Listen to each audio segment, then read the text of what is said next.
Hello and welcome back to Reality Check. This channel cares for hearts and minds, and every single week we have conversations around mental health in the different spheres of marriage, relationships, family, parenting, and just you as an individual, a child of God. And so we'd like to welcome you back to this channel as we have another conversation on the same. I will be talking about what we are going to be discussing later on, but I wanted to introduce the people that I'm with. Starting with myself, I am Rachel Mwine, I'm your host. Back again is Dr. Eva Satwine, who is the founder of International Center for Mental Health and Family Care. It's a place where you can receive therapy and counseling. So if that was a mouthful, please reach out to Dr. Eva's and her team of very tried and tested therapists for support in those areas that I have mentioned. And back again with us is Junior Kwebiha. Junior, I've forgotten what you do. What do you do? I do many things. You do many things. Do many things. You want to break it down for us? I am an entrepreneur, Yeah. but I'm also into consulting and now also into therapy and counseling as well. Awesome. So I was teasing Junior when I came in today that he's always working. Every time I see him, he's on his laptop. And I guess that's the work of a consultant. Wherever you see Junior, he'll always be typing, wherever it is. And so we're happy to have him back. He's a great marriage therapist. Oh, yes, Thank he you. is. Yes, With he us. is. With us, and you can contact him privately as well. I've had him speak on marriage and all things to do with, marriage, parenting, relationships, and we're going to draw from his wisdom once again today. Thank you. So welcome aboard, lady and gentlemen. Today, like I mentioned, we're going to be talking about something rather sensitive. We want to take a closer look on infidelity, but more importantly, how to bounce back from infidelity. I think we can both all agree that when that happens in a relationship, so much is broken, not just your heart, but, your mental well-being. If, God forbid, if you have children, it's going to affect every area of your life. And so it's important that we talk about what healing looks like or what healing should look like. How do you know you have recovered? How do you know that now maybe I can attempt another relationship? How do you know that maybe your marriage can survive infidelity? I was talking about those who decide, that this is it for me, and so now I want to move on to another relationship. But it's possible for your marriage to survive infidelity, and we're going to hear more about that on the show today. So, Dr. Evas and Junior, I think a good place to start would be understanding what typically causes infidelity in marriages. What are some of the things that should trigger this very unfortunate experience? And we'll start with our guest. Thank you. Thank you for having me again. Yeah. So I think for me, from different conversations and readings, things that we've seen and experienced, I think a lot of the infidelity really starts with a breakdown of commitment. It's commitment. There's communication. There's so many other things that will lead to it, but marriage really starts with commitment. Your communication might break down. Your wife might, or your spouse might not look as good as they did. You might struggle with connection. But if you're committed to get through a certain phase, you will get through it. It doesn't always mean that it's easy, but I think for me, that commitment to give up and try an alternative is really one of the things that I think is a cause for infidelity. Connection. Emotional connection is definitely one of them. I think very many times as you relate with your spouse through different seasons, they change. You get married to your spouse and it's just the two of you. There's a way you relate. After a year, your spouse gets promoted, they are busier, things have changed. How you connect has to change. You have one child, that changes. So how you connect during that evolution of just a normal person's life is important. If we think that it's going to remain the way it was when you started, then you get to a place and you're saying, I don't have a connection because you have not worked on that changes that is happening in that person's life.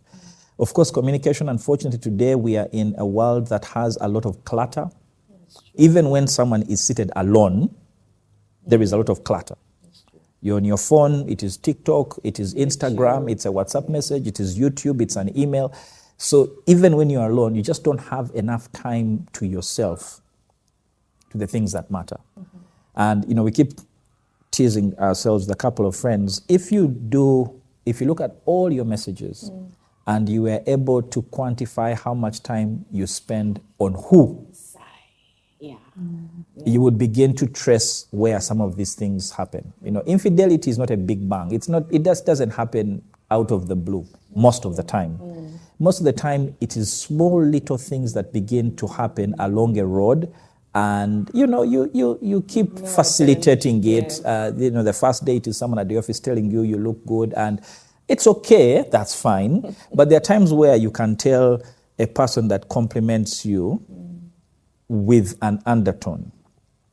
And before you know it, you're facilitating that conversation, and time goes on, and time goes on, and time goes on. And eventually you find yourself in a position where you are at a crossroad. And that decision, you've been making it slowly over a long period of time. So at that moment, you don't have the strength to say no. I would also say that, especially for women, there is this notion around society that's coming up that we did not have sex.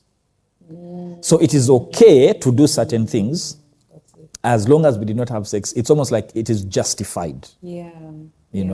But we are only talking. But we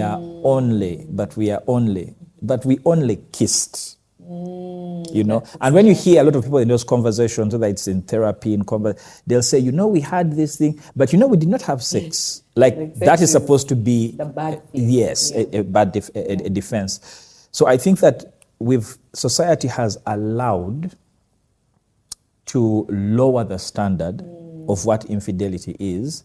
So it's almost like it is acceptable as long as you don't get to level three of infidelity. Yeah. So that the lines are very blurry. They're very acceptable. Many of us are lonely, so not many of us have people that we can call and say, you know what, I'm struggling in my relationship at home.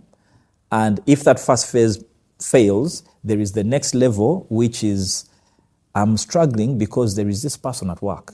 This relationship is, it's a little bit, it's questionable. But you don't have anyone that you can have that vulnerable conversation with. So for me, off the top of my head, those are some of the things that I would say. That really saddens me when you say that, many people don't have anyone that they can call and be vulnerable with.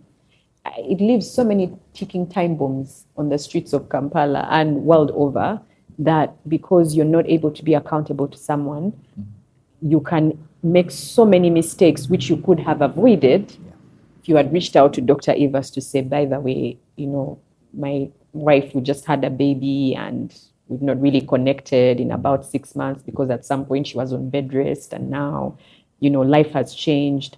But then there's this other woman who's giving me so much attention. What do I do?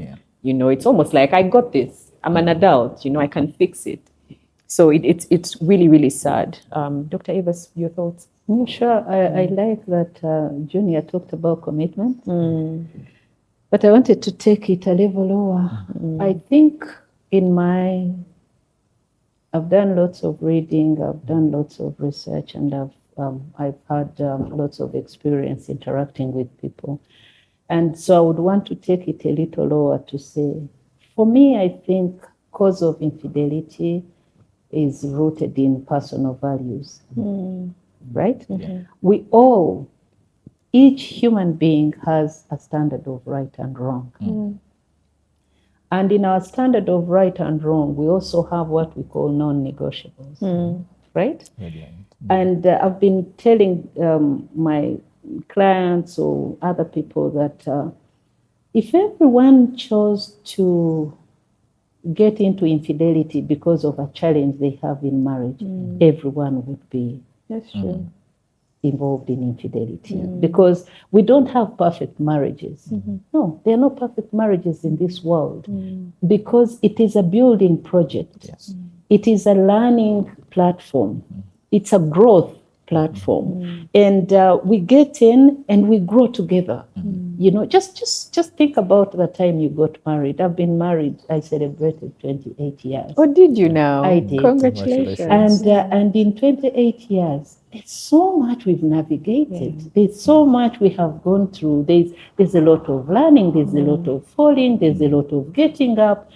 And so if you choose and say, oh, we have a season when we are disconnected, disconnection is guaranteed in relationships. You're going to have seasons you're disconnected. I just remember when we got twins, we got our firstborns. It was overwhelming. It must have been. It was absolutely overwhelming. I wanted to run away. You know, for me as a person. Now I want you to imagine. I'm here struggling. I have 2 little babies feeding on me. And I mean, you can imagine the whole responsibility. That is after I've carried this huge pregnancy of 2 children. And then I give birth, and then someone punishes me for giving birth to. Like, think about it. It's in personal values. And that's why I want to emphasize this, that any infidelity, any act of infidelity anywhere in the world is a decision, is a choice. Yes. So it's more of a personal choice than the elements around it that we think feeds it. Because the moment you make a decision and you say, my values are such that this is unacceptable, you're ordering the brain to hold you accountable. I hope viewers are aware that the first line of accountability in any person's life is personal. Choices is your values. I'm accountable to me. Right? And I'll have moments when I feel disconnected from my husband, and I'll go like, man, we are disconnected, you know? I don't feel you anymore. And at that moment when I feel disconnected, I have a choice to reconnect or disconnect more and look for another person. So that's why I really want to emphasize that at personal level, there are choices we have to make. And the moment you make this a disallowable, a non-negotiable aspect, that will help. When it starts there, because once again, your brain is your first line of accountability. So this is going to determine how I relate with Junior. That's true. So when I see Junior, that is not part of my brain. It's not even anywhere. So I'll relate with him on that basis. I know that that's how boundaries are determined. They are created because we have ordered our brains, right? Having said that, a number of other things. Of course, he talked about the casualness of relationships and how we view infidelity. Actually, when you were talking, I remembered what we call just. And I tell people, be careful about things you call just. We just went out, we just kissed, we just, be careful, because that just is a build-up. You do this, you do this, you do that, you do that. Then you have an emotional surge. And before you know, you're doing something else. But having said that, let's make it clear that infidelity is not just sexual. It's actually also emotional. It's where we invest our feelings. You know, you can sleep with someone, with your partner, when the whole day you've been thinking about another person. That's true. And we also have to know that this brain will take you to where you have invested mentally. So it's very important for us to know. Now, maybe I should also mention that based on what I mentioned earlier, that infidelity is a choice, it's also rooted in selfishness. Yeah, there's a lot of self-rewarding. I deserve better. I have suffered. I've suffered. Let me go and soothe myself. really suffered. I think I really deserve better. More. Now, that kind of self-centeredness, and again, I think I've mentioned it on this show, that there's a lot of, if there is a platform where selfishness is practiced, it's marriage. That's true. That's very true. Yeah, lots of selfishness. Yeah. So we are in this partnership, but everyone is looking for what Their I get out, happiness, what I yes. get out. So we don't want to sacrifice. We can sacrifice anywhere else. You can have moments where your partner is not well. We get gracious elsewhere, but in marriage, no. We have rights. Zero tolerance. So, I'm just going to, I deserve. That's the root of I deserve better. I think I didn't sign up for I didn't this. sign up for this.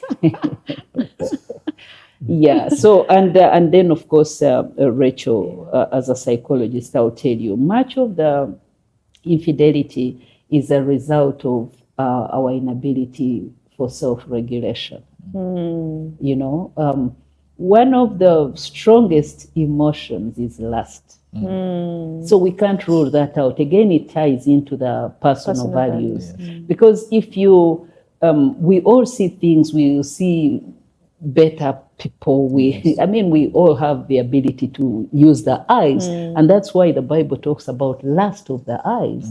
And so, but then lust is a very strong emotion. Lust, hate, I think regret. There are certain emotions that are really powerful, strong, very, very powerful. Anger.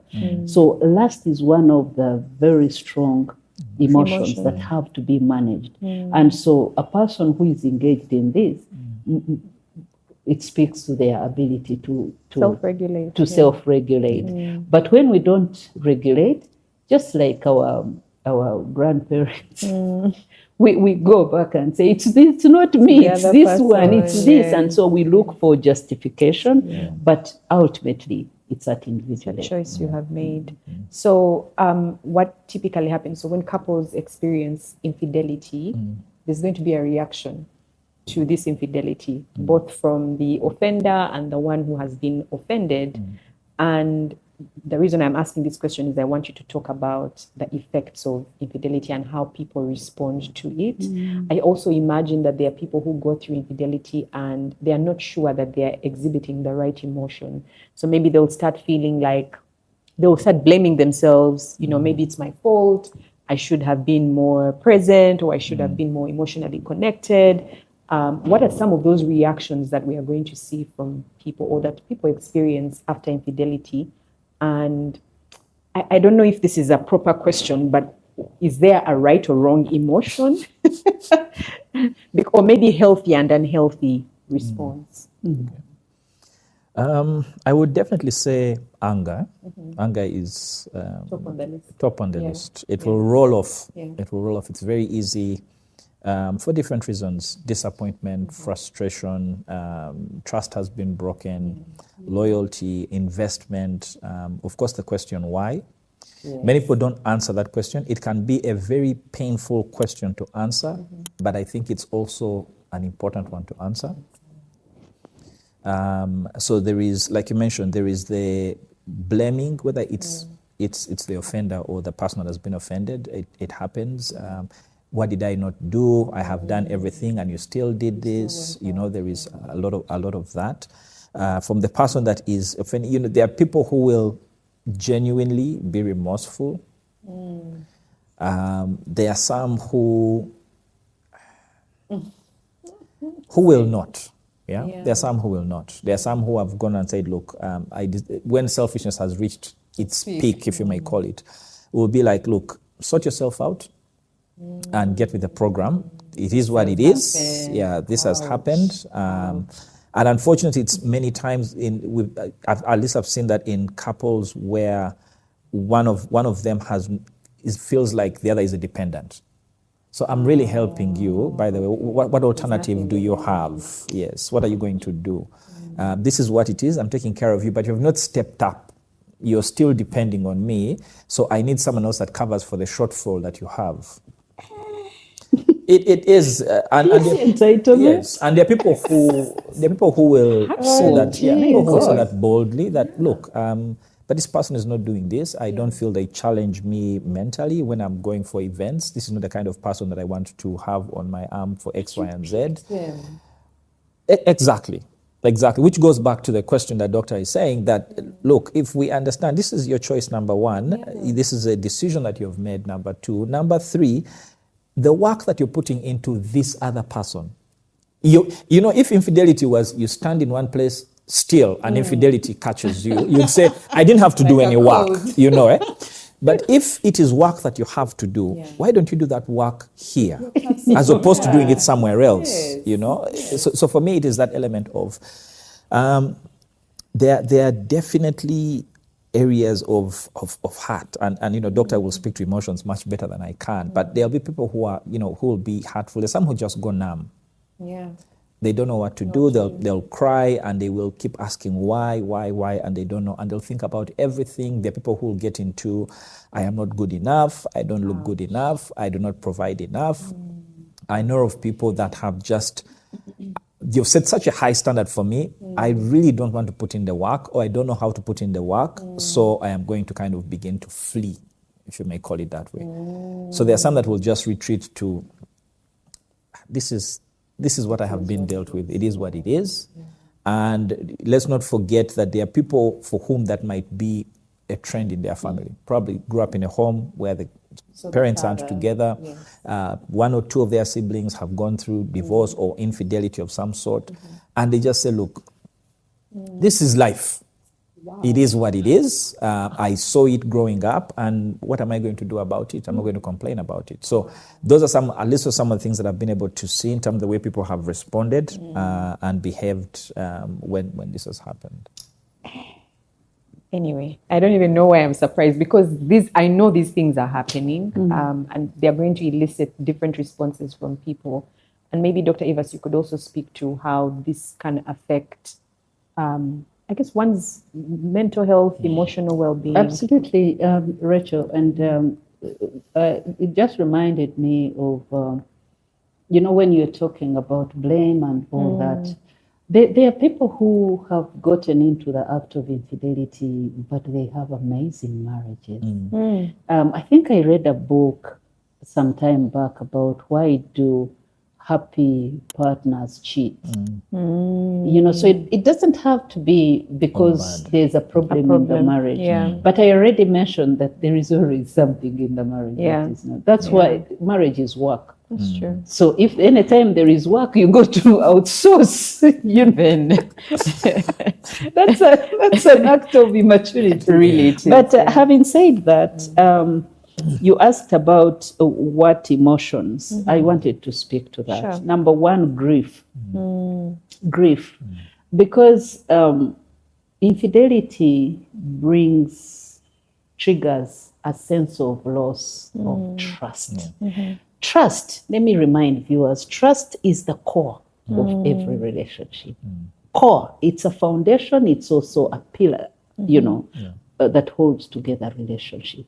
Now, that's why I mentioned here that marriage is a partnership. And partnerships are built on trust. That's true. So every time infidelity strikes, the number one loss is trust.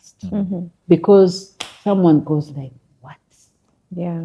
You know? So, and that definitely triggers grief. So that pain, deep pain of loss of a beautiful relationship, that is really big.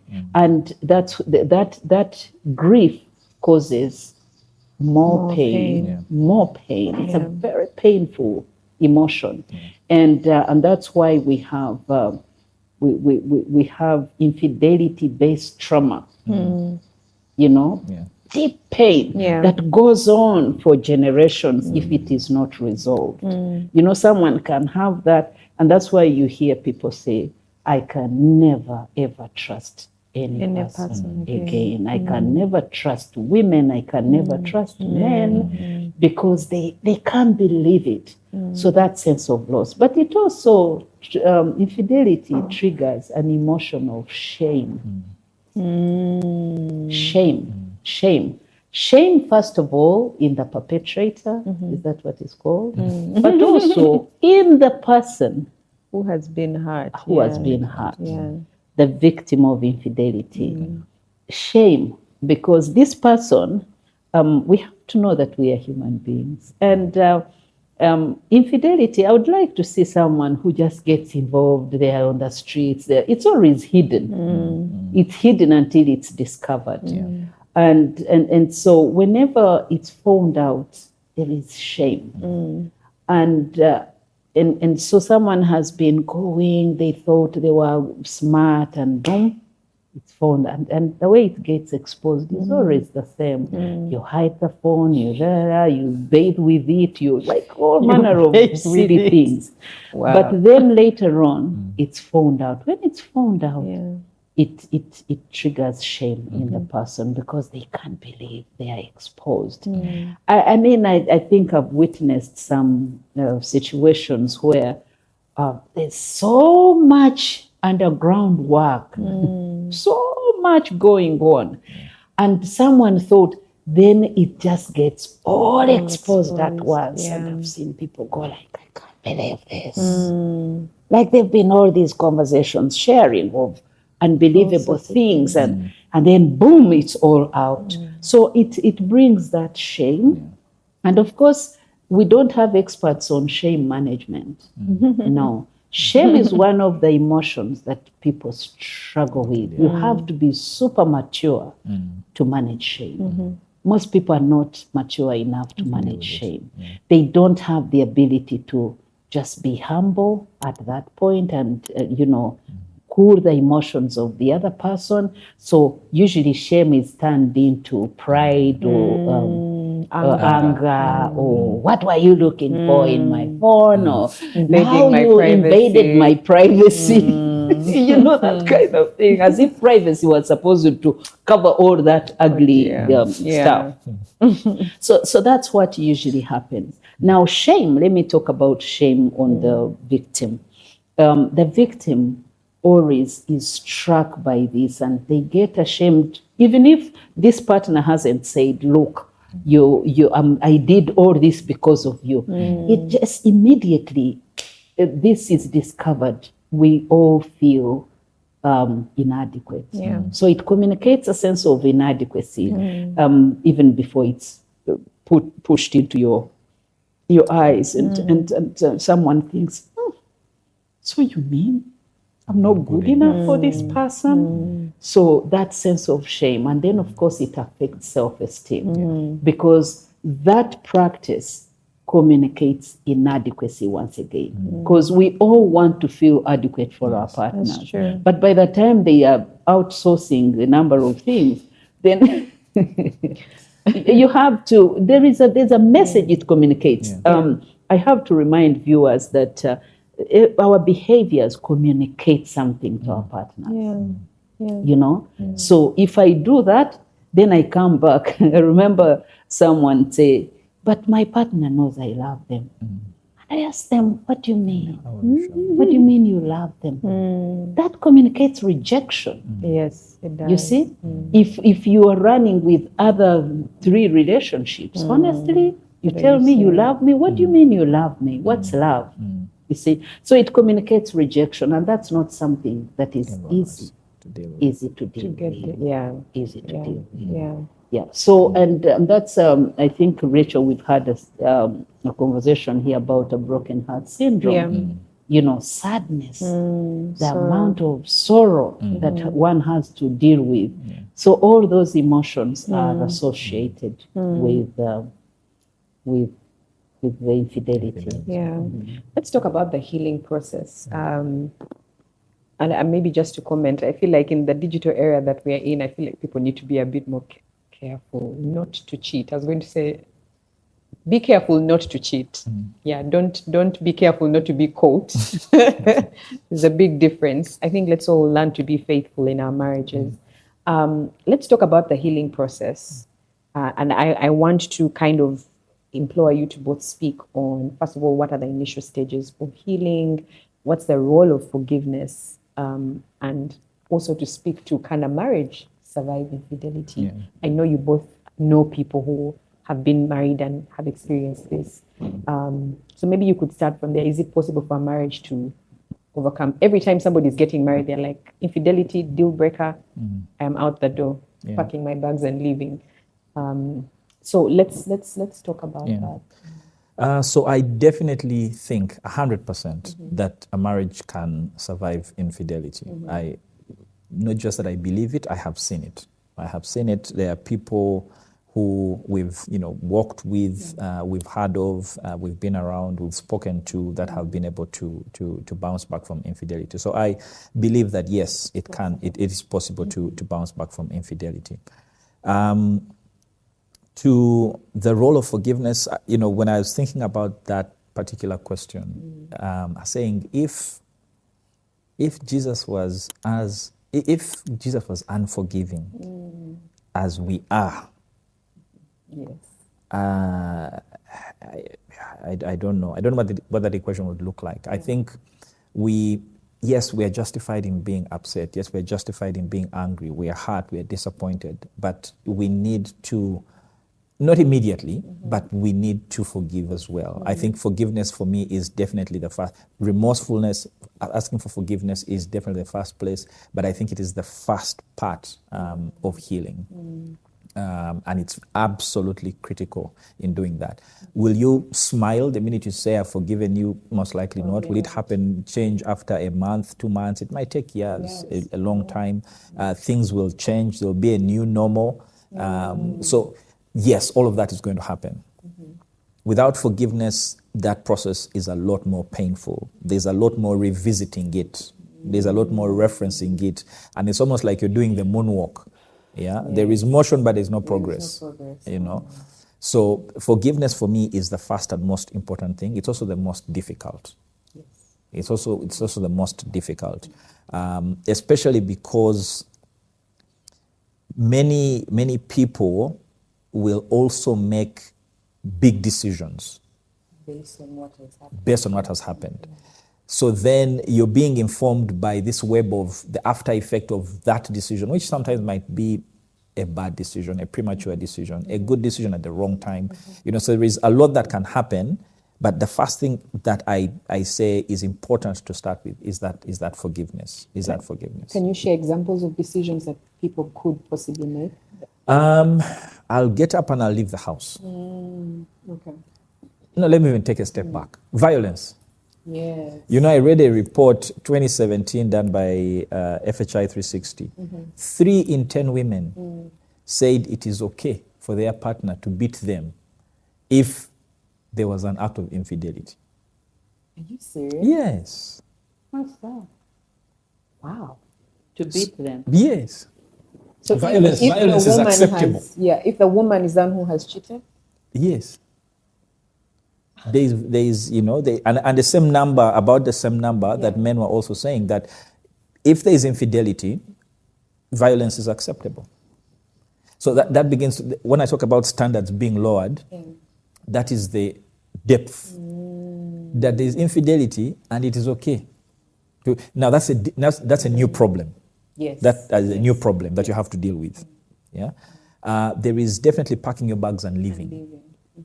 So one of the most important things, decisions for me, if I look back, a lot of the conversations that we've seen and had is who you surround yourself with at that moment. That's true. Who is in your ear? Who is in your ear? Who is speaking into your life at that point, for me, is one of the most important things. They can either tell you, it is tough, we are going to be here, separate yourself from this situation, get some time, cool off and everything. Let us be the intermediary as you're dealing with this, as you're all coming down and cooling off, and then let us what that next step is. Don't make any big decision. Okay, if you have to move, you come to our home, we're a trusted friend, and cool off while you're doing that. Don't pack up your bags and start renting another apartment. Don't start going farther away from what you're trying to solve. Let us sell the house. Let's do all these different things. Let us immediately go out and tell everyone. Because then it begins to snowball into very many other conversations and things and people's motives and intentions with the information that you give them. That's true. So there's a lot of wisdom and prudence required in a scenario like that. Yeah. Not to make certain big decisions. Yeah. And how you respond. And I think what you said about who is in your ear is very, very important, because there are people who live for that kind of drama. And so they're going to fuel it.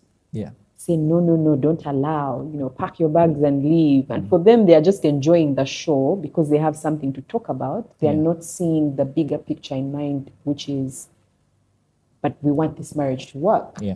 Can we move forward? Is it something that we can overcome? Yeah. I think we'll come back to you because I know that there are people who are saying, but what if they are not remorseful?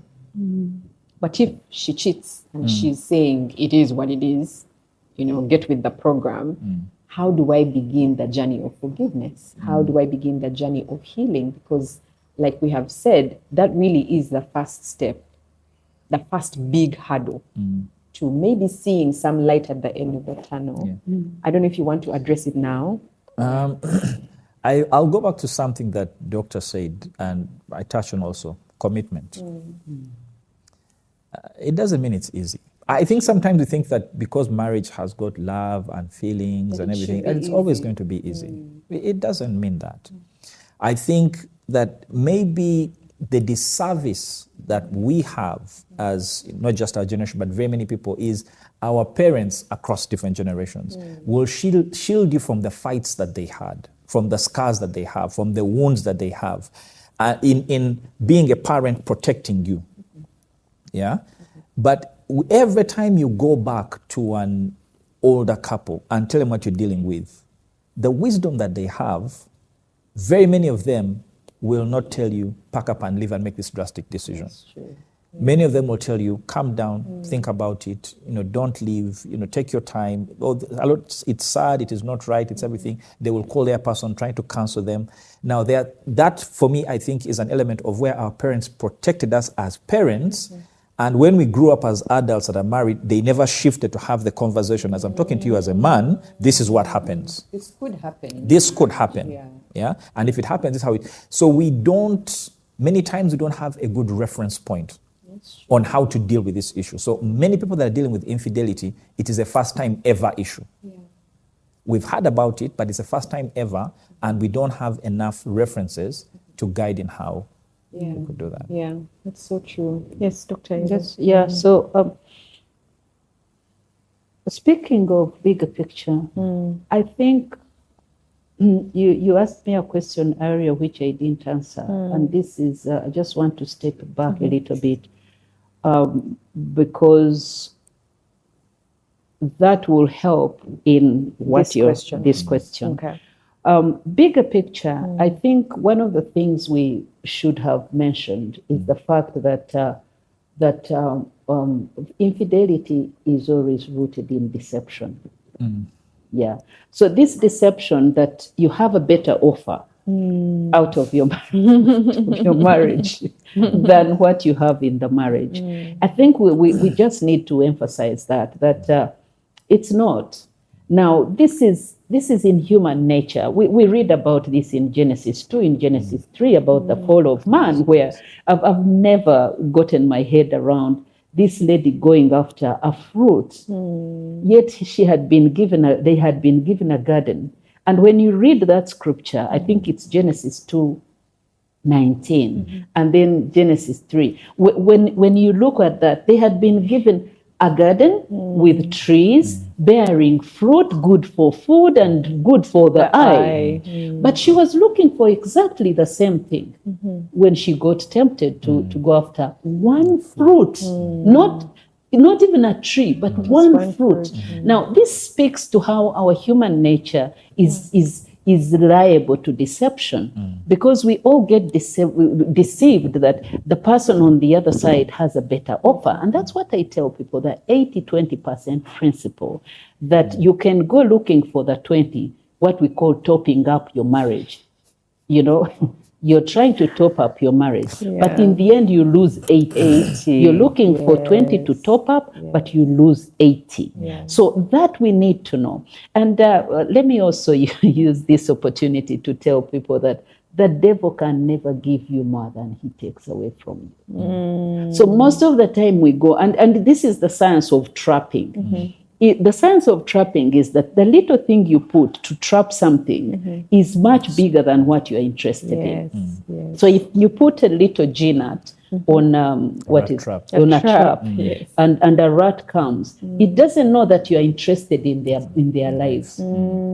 So that's the whole science of trapping. Now we need to know that infidelity is actually a trap, and in this trap, you're going to lose more than you think you're getting. So we need to understand. That's where people have lost good families, beautiful families, or potentially great families, and they've lost it to just some emotional trap. And that moment, I was just speaking to a group this morning and emphasizing the importance of looking at life broadly, projecting life. Yes. Tell yourself, don't live in the moment. I know there's the whole talk now present, about I need to enjoy the moment. Life is short. Be careful when your life gets longer. Yes. You know, because I was reminding people that we don't determine the future. We determine our habits, and our habits determine the future. So what you do today is going to determine how you're going to live tomorrow. Our daughter recently said she's lived long enough. She's 16. But me, I've lived long enough to see people stuck later on in life, lonely, absolutely disoriented, just because of some emotional moment that you took advantage of and forgot the bigger picture. So we need to be very careful about these decisions. And when we discuss this, I've always told people, when you read the commandments, God didn't give us the commandments. The law wasn't made to deprive us of fun. No, it is actually to protect our lives. So when we talk about infidelity, and when for instance God says, be faithful to your partner, he's not depriving you of fun. He's actually protecting you from a future disaster. The loneliness that we are talking about. I've seen people lose a marriage, and later on they can't go back to it, and then they are trying to get another marriage, and they are stuck. Let me tell you, once again, I have to remind people that the devil can never give you more than he takes away from you. So that is something to be emphasized. So having said that, healing is going to be rooted in the value we attach to the relationship. Right? Because what Junior is talking about, someone saying, sort yourself, when you're okay, you'll find me. It's because you don't value this relationship. That's true. Right? And all this selfishness, you're thinking this relationship is about you. It's not about you. It's about a partnership. We can't treat business partners that way. Very interestingly, because we know we'll lose. We can't treat a job that way. I've always told people that if the bad manners we do in marriage, if we did them in the place of work, we would all be jobless. Would be Even fired. half of them. Would be fired. You did half as bad. You see that? Yeah. You can't just treat a job relationship that way. Just say, oh, my boss, just sort yourself. I've come late. When you get around it, just come. We don't do that. It's because we don't value this relationship. And I will once again emphasize, this is a life-giving relationship. These jobs we go to, it's because we have stability at personal level. And so if we value marriage, it's going to determine how we work to heal the relationship should that happen. And look, it happens. People fall. We get deceived. That's why God gave us a savior. If he knew that we were going to make perfect marriages, people wouldn't make mistakes, he wouldn't have given us that tool called forgiveness. And the tools we are talking about, like forgiveness, repentance, and these are tools for relationships. Don't worry about religion yet. These are tools for relationships, and God emphasized it in his word. And they work. Speaking as a counselor, it works. Because what happens when infidelity strikes? We lose trust. But there is what we call rebuilding trust. Rebuilding trust. You see? Hope gets broken. We rebuild hope. So it's a whole art of reconditioning the heart, reconditioning the mind. Now, Rachel, in terms of healing, I think I've ever shared here about the tool we call, or the procedure we call art. You know, art. So it's the art of healing. So art is A. So it's acronym ART. And art is A. A represents acknowledgement. Acknowledgement of sin, of mistake, acknowledgement of the pain you have caused to another person. That is the starting point, because you can't apologize when you haven't acknowledged. Yes. That's why we have fake hanging apologies that don't heal. Okay, sorry. Okay, sorry? Really? I've apologized. I've apologized. What do you want me to do? You know, and that doesn't heal. You have to begin with acknowledge, and where you say this was wrong. Yeah. Acknowledge that you're responsible. Acknowledge that you made a mistake, but also acknowledge that you hurt this person and say, I know the pain that I've caused. Let me tell you, if we go through that, even that alone, that alone is powerful. You'll just see someone get back. We are all a product of what is on the inside. So the inside has to be addressed. It's like dressing a wound. Now, when you acknowledge, you're cleaning the wound, right? You're cleaning the wound. You're saying there's a wound here, and I really acknowledge. That's powerful, powerful, powerful. So someone begins to draw back. Then R represents repentance, and it has to be genuine, authentic repentance. And I've said here, genuine repentance is never followed by a but. Yeah. You know, you don't say, I'm sorry, but you also know our marriage is. You don't do that. That doesn't heal. It has to be based on acknowledgement. And so when you get here and you say, because of this, I'm really, really sorry. I made wrong judgment. It was bad. It has caused us pain. And I really apologize. Once again, what does scripture tell us? A broken and contrite heart. God cannot despise. So even what God can, a person can't despise. So that should be the procedure. And then T is turning away. When you do that, you can never turn away from something you haven't acknowledged, you haven't genuinely apologized for. And so when you turn away, turning away, so many things. You have to turn away from things that caused pain. You know, I've had people, you're trying to heal, but you're still hiding a phone, you're fidgeting, you're all doing all that. So someone is saying, wait a minute, going on? I thought you were, where are you? So when it is turning away, turn away from anything that caused pain, that caused mistrust, that caused, that turn away from things that caused infidelity. You know, you're still unable to draw boundaries. Turn away. Turn away from those calls that come in at midnight. And then you say, but they are just. We have to be very careful about anything we call just. There's nothing like just. It's little habits that grow and break the marriage. You know? So you have, when you go through that process, then someone recognizes that you actually value the relationship, value them, and you're broken, and you want to rebuild. Now, most of the time, this is sabotaged by pride, ego. You know, someone just says, you know, sort yourself. That doesn't work. And they give an impression, they don't care if the relationship breaks, because you're interested in the relationship more than. Can I remind viewers that the moment we get married, we all have 100% interest in this relationship. There's no one who needs the relationship more than the other. No, we all need 100% commitment.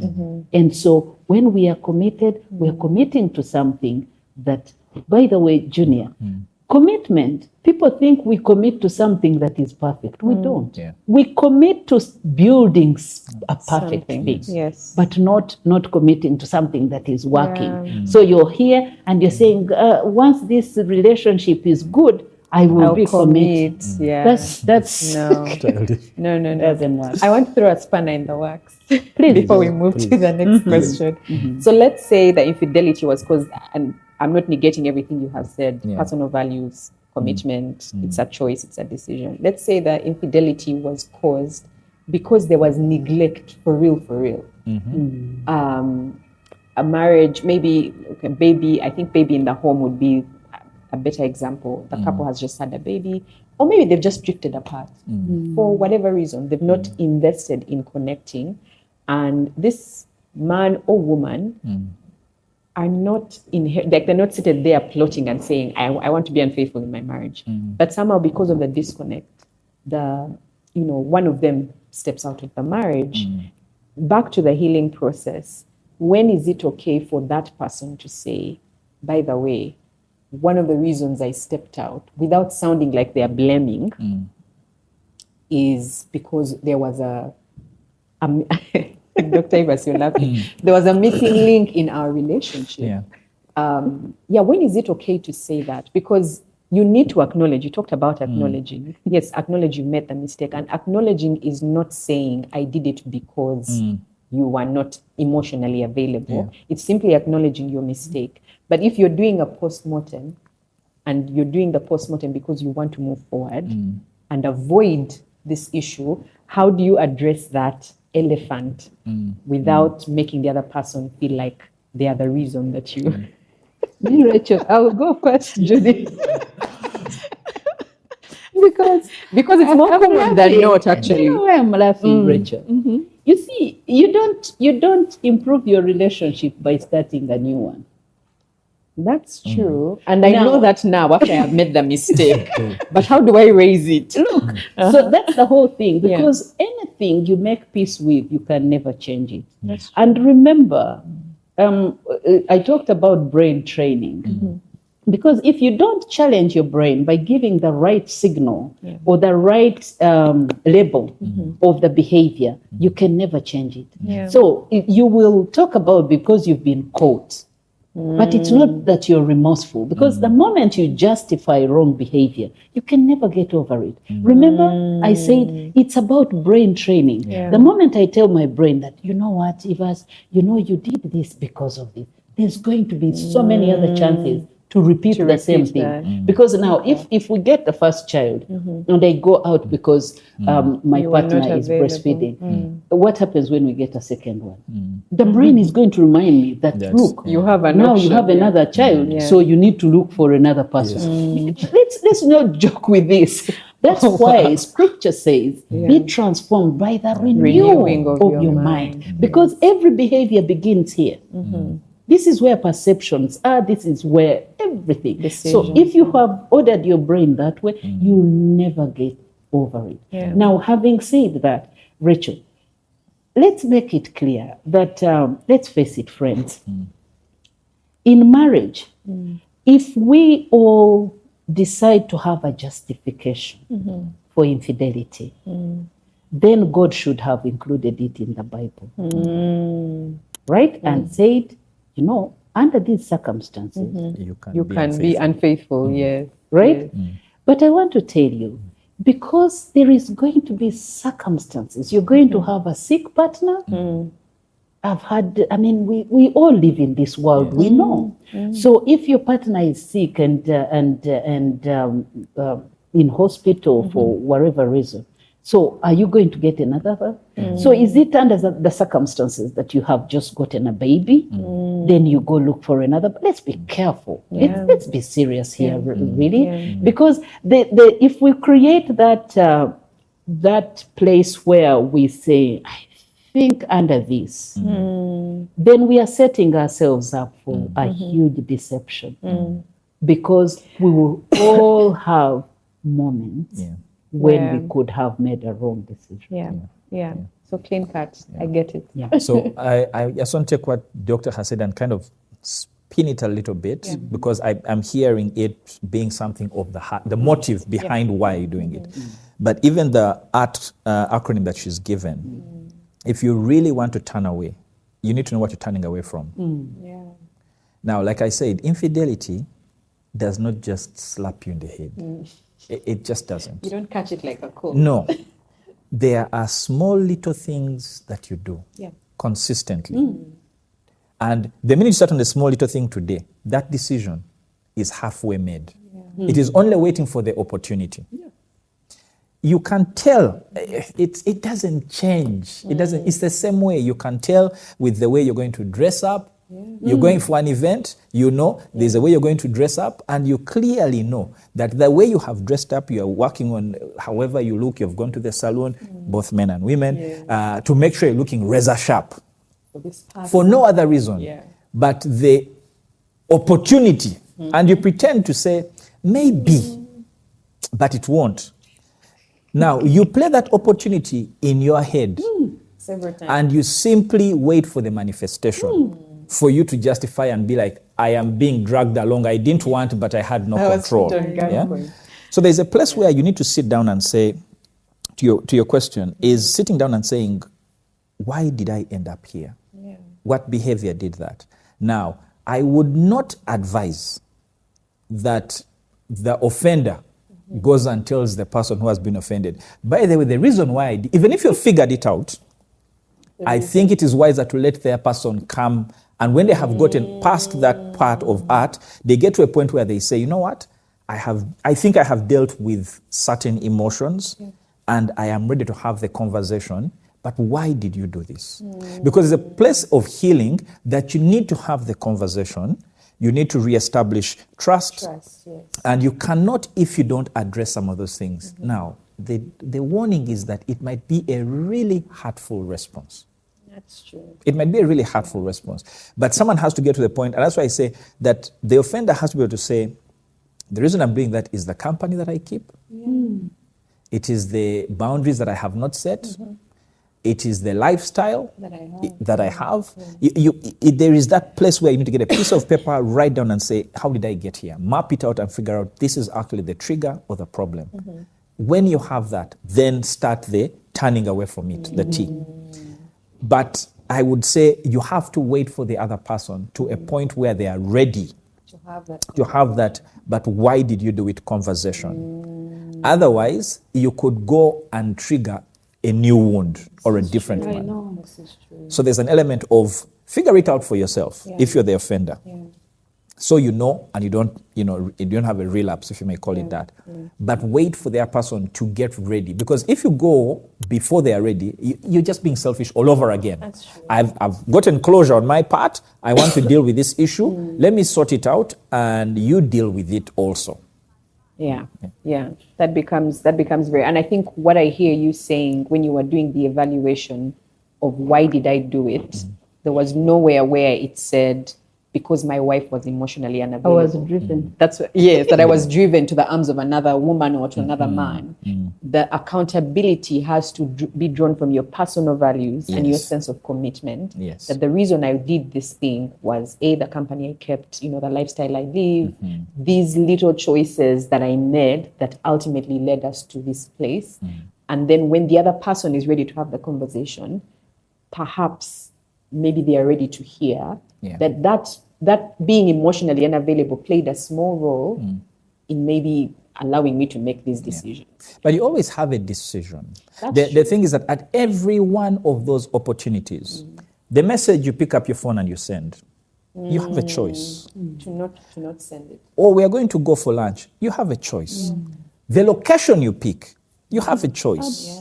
The time you meet, you have a choice. The frequency, you have a choice. The date, you have a choice. The way you present yourself, every single time, there is a long list of decision points where you could have chosen your partner. So very many times make it seem like infidelity is this one thing that creeps up on you and just bugs your head, and then you wake up and you're like, oh, oops, I was unfaithful. I was bugged, One thing led to another. No, it's so funny. No, it's choices. It's choices. And I like that you mentioned that you could have chosen your partner. I mean, we have a phone. You pick a phone, you send a message, you call someone else, you do all that. Where's your partner? And then we say, oh, they want. We have to know that this whole, what we call a reason, it's actually all an excuse. Because you see, even those things, Rachel, you mentioned, that there is something that has caused a disconnection. Fix the disconnection. Fix it. It's there. We can actually fix it.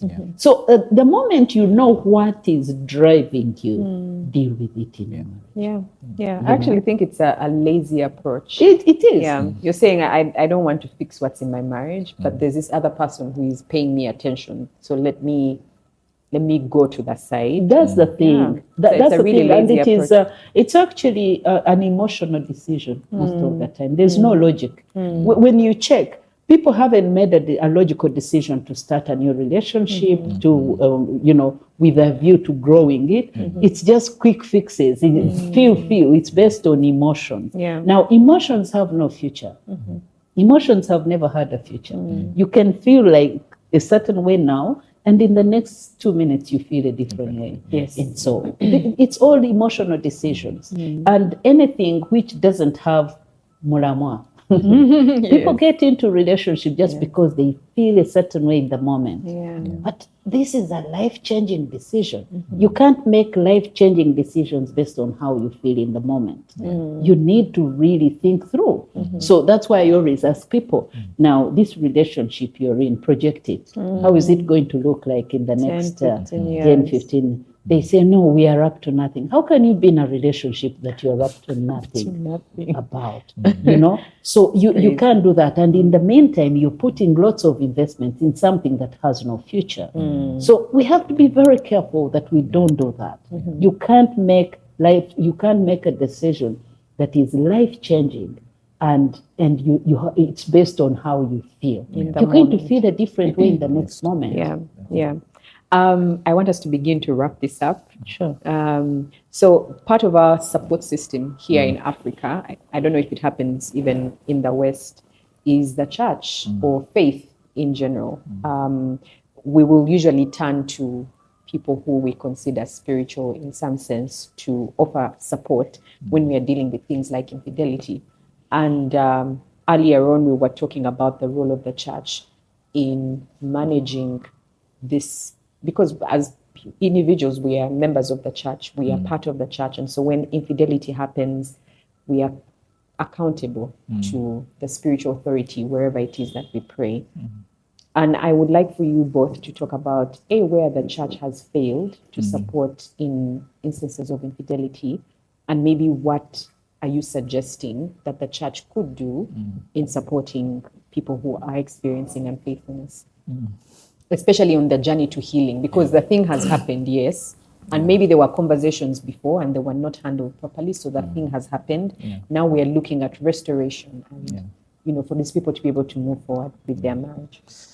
I think if you look at the emotions we spoke about earlier, and I think Dr. broke them down very simply and clearly.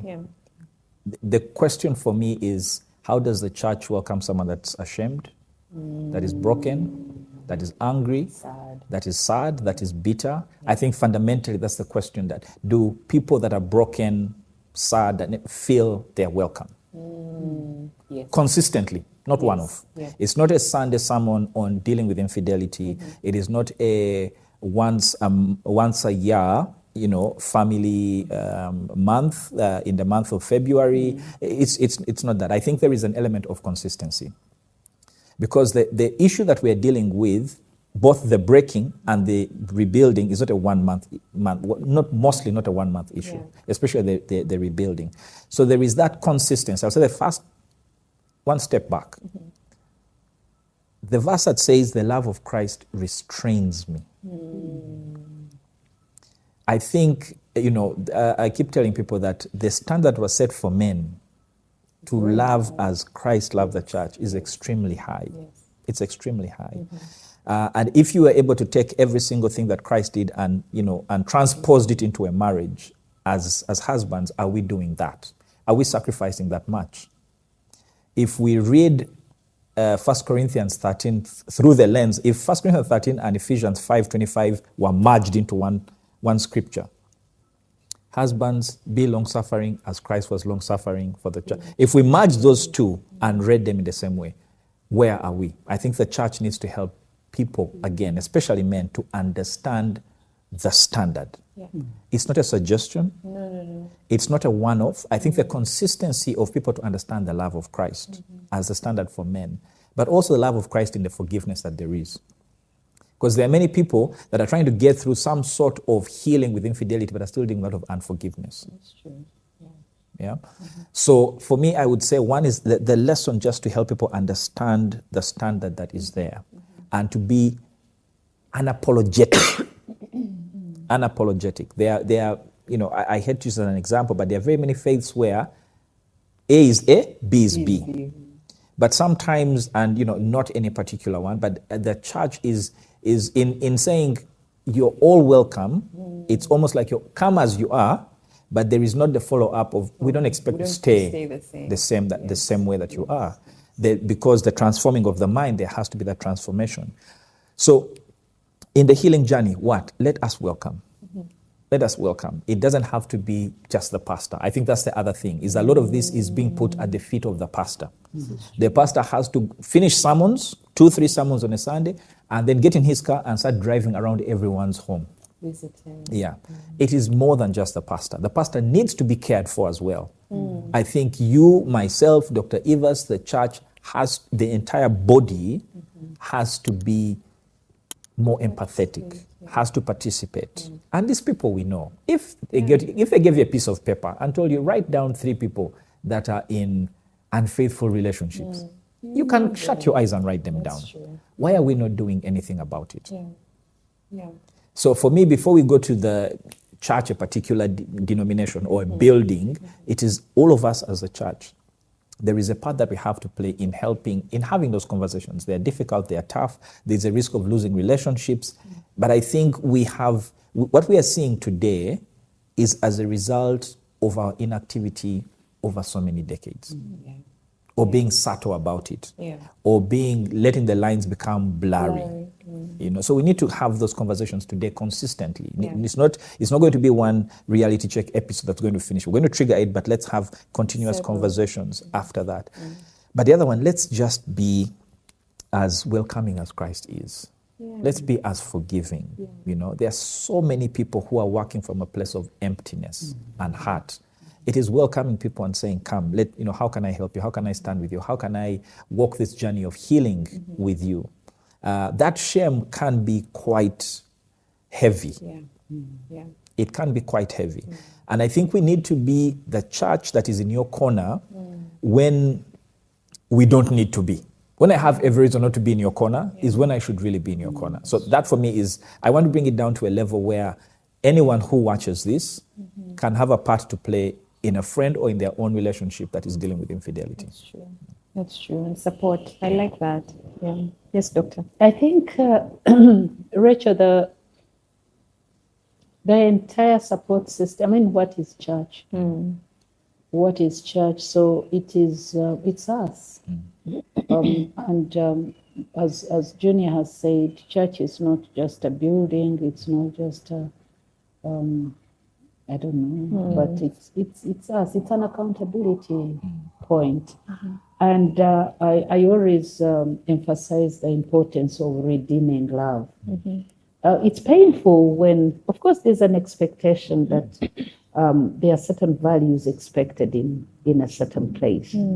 And so church is held to a higher standard where they are supposed to call out such behavior, but in a loving, redeeming way, not judgmental. Because I think also that's a problem, Mr. Kwebiha, that it's extremes. So church gets shocked that some of these behaviors are there. I remember in my church when we had started the marriage fellowship, lots of conversations, typical of young couples talking about sex. Everyone gets excited.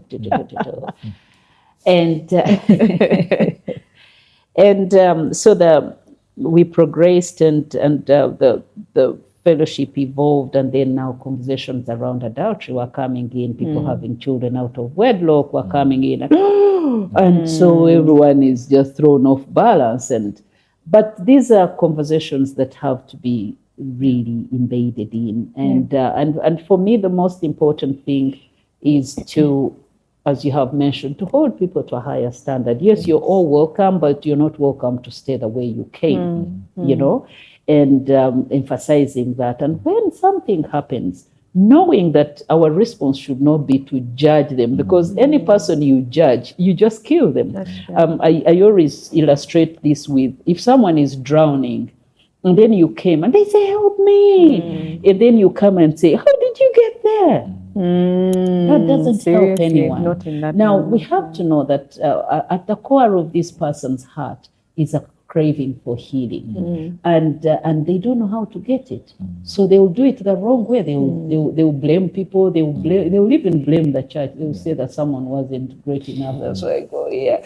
So all those things are going to happen. That's human nature. We gravitate towards running away from. We run away from pain and shame. And so once the church knows this, then they shouldn't have an approach of judgment. Because any person you judge, you can't help them once again. And so this person already feels judged without you saying nothing. They feel, how did I get here? But then they are not going, they are going to pull off this whole muscle. I'm good, I'm okay.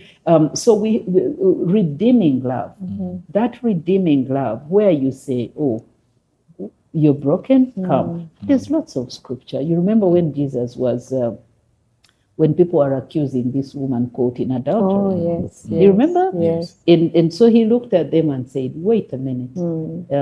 So he wrote On the ground. And asked them a question.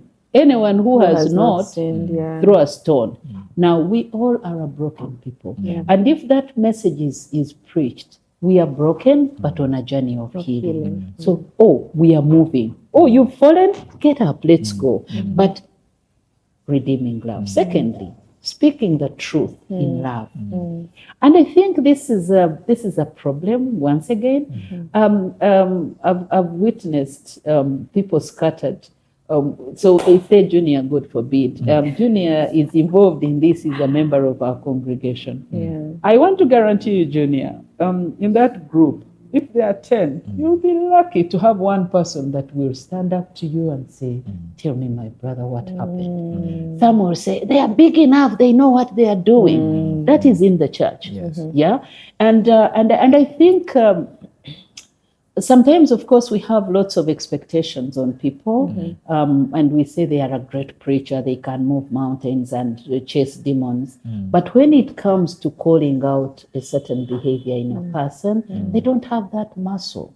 Now, I want really to emphasize this, because people get broken when, for instance, they had an expectation on someone who they thought was close, who they thought was so spiritual, who they thought would really help them during this moment, and they see they are also running away, and they are praying for them, right? And so this usually happens, and it's very important for us, even as we connect in church and everywhere, that we know, number one, we can all be in church, but also our values. Maybe we are also still on a journey of transformation, so we don't have the ability to call out certain behavior. So when it happens, maybe we are still struggling with that. So that's okay.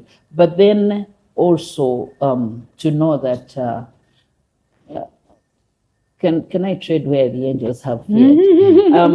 I think some of our cultures have really infiltrated the church. Sometimes you feel like it's an extension of some of the negative culture stereotypes, where even church leaders are just, they're spewing this, and they are saying, oh, that's how men are. Oh, now how can a woman do this? So they are not looking at it from a bigger spiritual standpoint, where they know this is a fallen nature. We need to deal with it. We need to correct our brother or our sister. Let's do it graciously. Let's reach out. So it just feels like an extension of all these negative things. So you're like, wait a minute, where is this a cultural meeting, or is it a congregation in church? That's true. That's true. You both have, and I appreciate you both for that. As we wrap up, and I want to give you opportunity to share your parting shots. You are both marriage therapists / counselors. As you give your parting shots, could you talk about reaching out for professional help, especially if, and in our culture today, we find that maybe one half of the couple will not want to go for professional help. Does that mean that the husband or the wife should just sit back and say, after all they have refused, there's nothing I can do? Speak to the role of professional help in helping with infidelity, as you both share your parting shots. Yeah, I think, so I'll do it from two parts. One is the church itself, I think, to just build that muscle, that capacity, to have access to, whether internally or reference to counseling help. I think most of the times it really falls to the pastor. Which is a lot, and sometimes they're just not equipped to deal with certain things. You know, they might not have even the experience to connect. So I think from a church perspective, that capacity needs to be built, or the pathway to what that help looks like. I think in terms from a personal perspective, whether one or both people are looking for that help is important, because many times it's trying to navigate certain very sensitive things that even you yourself are going to deal with. Most of the time, you can't fix their person. You can never fix their person, not most of the time. You can never fix their person. So it's really, if you are committed and you're looking for help, find that professional help and come. Speak to a counselor, speak to a therapist, and start that journey. Start working on what is in your control and your sphere of control. Do not add another layer of frustration of trying to deal with their person. Yet you can't change them. You know, so deal with that and start. So whether one person is looking to get help or both, I think it's important to help people map out that journey, because there are things you've forgotten. There are things you've forgotten. I like to call it the principle of a plain piece of paper. When you are going down that road, you create new patterns, new behaviors, new relationships, and you begin to disconnect and unplug certain things from your relationship with your spouse. And very many times you have forgotten the things that matter to them. So you have to kind of go back and reset. Get a plain piece of paper and ask my spouse, what do they like? What makes them happy? What makes them sad? What have I done? What have I not done? And begin to retrace your steps. So a lot of that, those are tools that very many people don't have today, and that's why they end up where they are. So the need for professional help is critical. There's definitely a place for it. Okay. Yes, Dr. Eva. That's why we encourage people to go to the right hospital. I've mentioned here that some of those experiences can't be fixed by home remedies.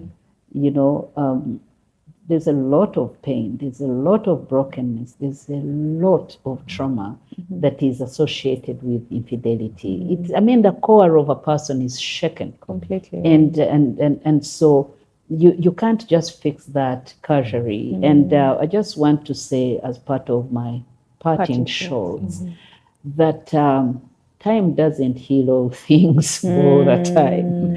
And people say time heals all things.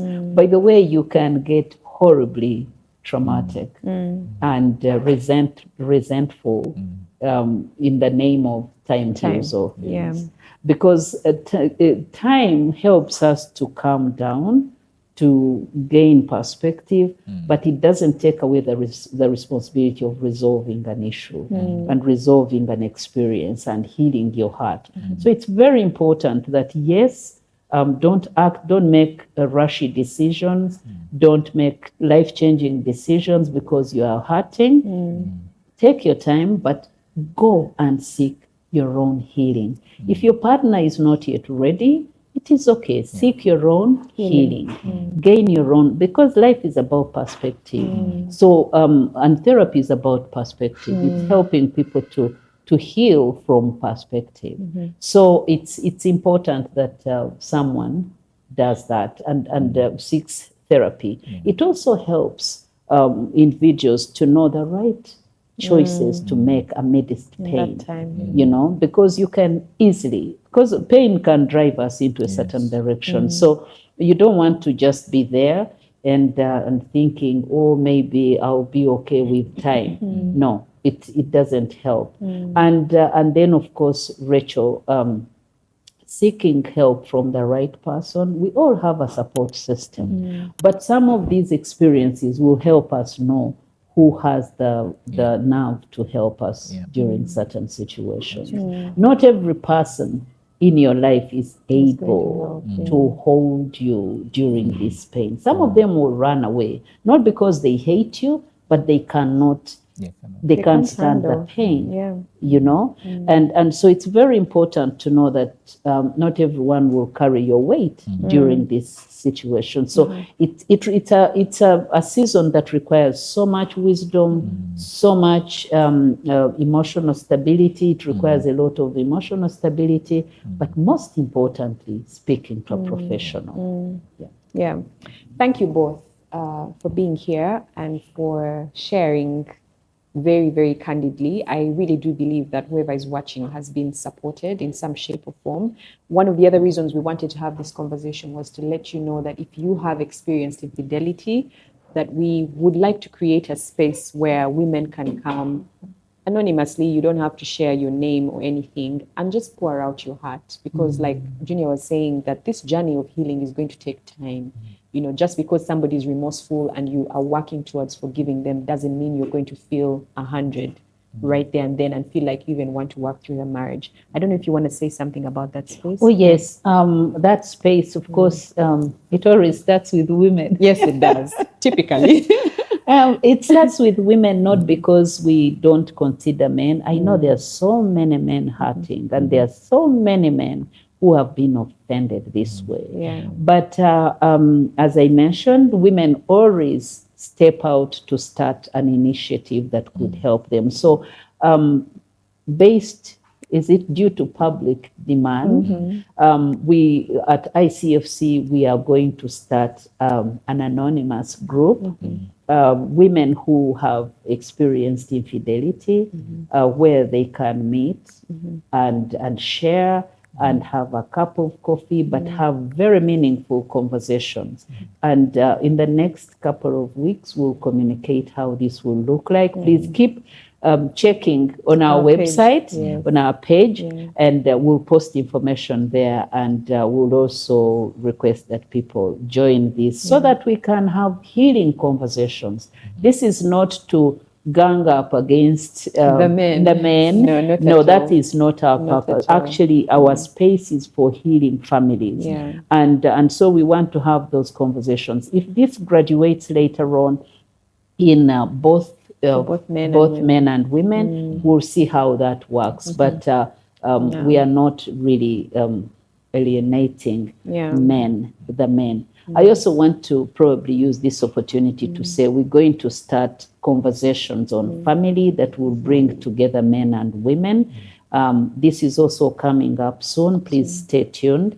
And we want to have evening conversations where we can have live shows where people can have conversations around family, so that we stop lamenting about how the devil has stolen family, how he has broken family, because we're validating him. We are affirming what he's doing. So I think I thought I would make Please, no, I'm glad that you did. On having conversations on healing, I think some days you just want to say how you feel. I remember going through an experience in my life where the person who had hurt me told me, while they were telling me what had happened, that this is going to come at you in waves. You know, like there are days when you feel like, okay, I get why they did what they did. And then the following day, you are mad all over again. It's like, wait a minute. I thought we were over this. And really, that's what that space is going to be, for you to come on those days and say, you know what, this week I've just struggled. I'm so angry. I want to hit his head, or I want to hit her head. You know, that sort of conversation, and to have a safe space to vent and just share how you genuinely feel. Because like we say on this show, talking is cleansing. It's cleansing, and it's therapy. Healing. It's healing. So please look out for that space. We'll be telling you on our socials as well. And please do take advantage of it when it does start. That's it from us. Let us know in our comments, of course. We love hearing from you. Share this episode with someone who maybe has gone through this and could use the information and insight that has been shared. And yeah, we'll see you back again next week. Stay healthy, stay well, and keep it reality check. Bye-bye.